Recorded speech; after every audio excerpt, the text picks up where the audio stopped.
Hey everybody, I'm Brian with Knox Company, and I'm going to show you how to create your own stub outs for PEX pipe. You don't have to buy all the fancy stub out kits. You can do this yourself with a couple easy parts, and in my opinion, I think it's a lot better. And what we are going to create is something like this right here. This is 1/2" PEX-A.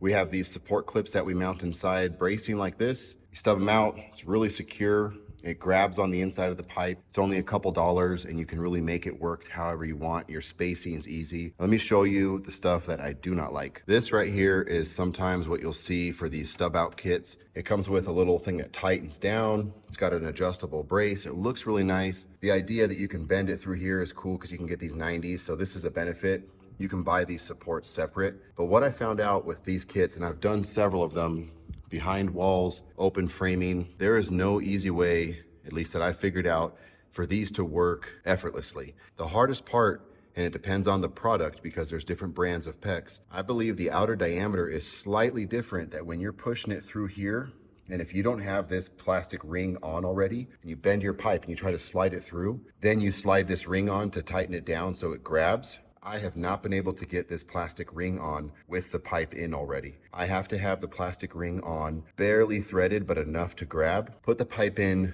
force it through. It obviously scrapes the pipe a little bit because it's squeezing down. Then I can finish threading this on, and it is a pain in the butt. That is the only way I could figure it out. Then you're also trying to get it to tighten on the back here. You have these little wings right here that you can tighten. So when you loosen them, you can slide it back and forth. You can tighten them down.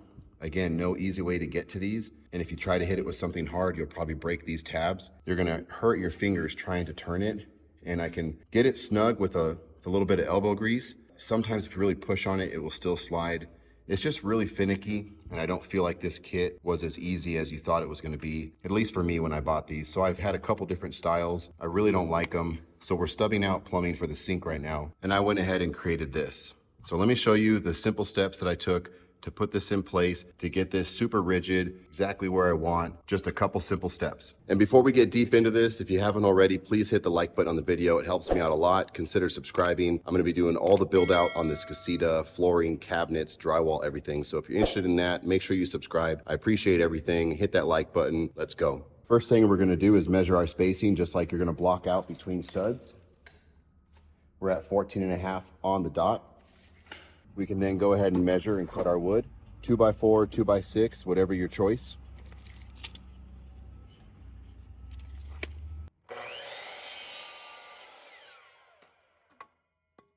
Then we're going to put this in place. We're going to see where our water lines are. We have a little bit of wiggle room because these flex, but you want to try to center these holes where the pipe's coming out, wherever you plumbed it.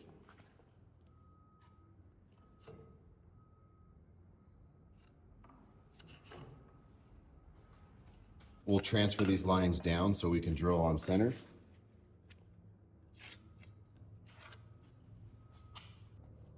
Now in this case, these braces that we're using is a grip right made by Apollo.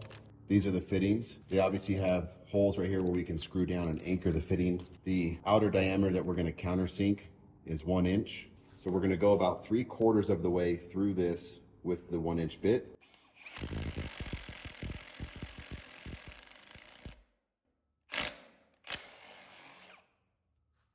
Do a little dry fit, see if we can get that seated all the way down.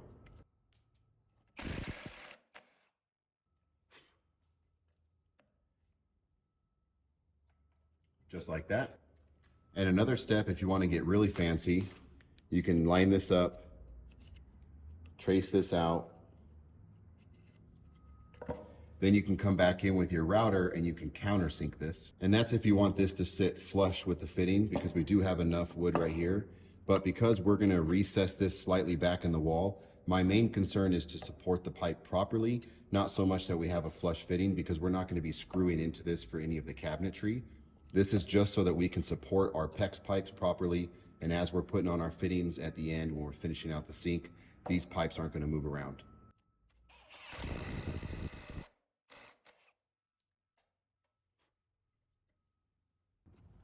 Now, one of the last steps is our PEX pipe is almost exactly 5/8. So we're gonna finish the rest of this hole, and you can see it's already got a little center right there. We're gonna punch out the center of this with the 5/8. That way our PEX is really tight going through, and then it's obviously going to be nice and snug on the fitting and the front.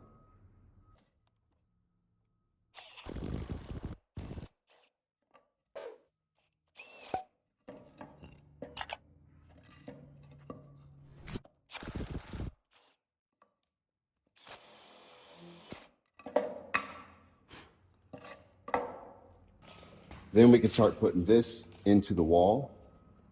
You can see we can fit it through the back of both pipes.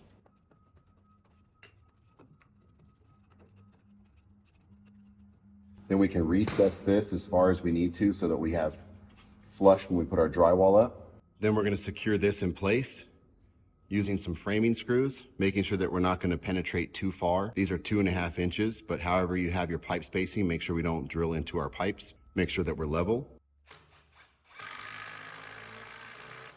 Then we can put our grips back on.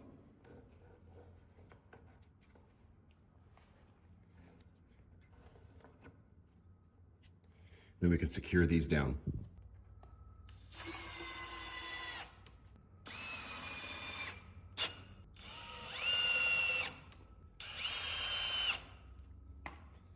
Just like that.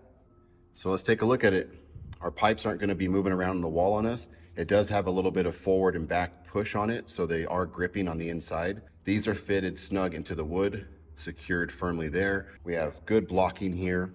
And then if you look on the back, you can see here on the back, we drilled that 5/8. This goes in very snug. The pipes aren't distorted. We can pull back on it a little bit if we need to. You can see I have to give it a little bit there. But that way there's no major kinks in our piping. You can obviously save some money doing this yourself with just the clips and building this bracing. But my biggest plus is that you can fit it on any type of wall framing, really small areas, really big areas. You don't have to work within the limitations of the bracket. And like I said in the beginning of the video, those brackets I found were a huge headache. They just do not work as advertised. I don't think that they go in very easily. I've done several of them now and I have not been able to get them to go in smoothly. And by the end of it, I'm frustrated. My fingertips are hurting because I'm trying to feed the pipe through, and I waste precious time trying to get those pipes through and the clamps to work properly.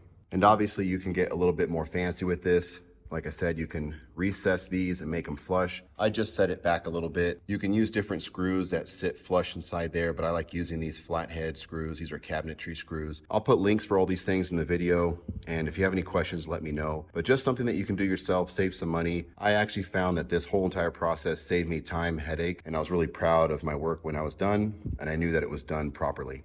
That's pretty much it. If you guys have any questions, let me know. Please leave them in the comments there. I'm really good at getting back to them. If you haven't already, please hit like and subscribe on the video. Really helps me out. And if you do that, you can follow along on this build. I've been doing all the plumbing, the electrical, framing. I stood every wall, framed every wall here, put these windows in. If you want to learn any of that kind of stuff, or if you're interested in just following along on the build, please subscribe. But other than that, I'll see you guys on the next one.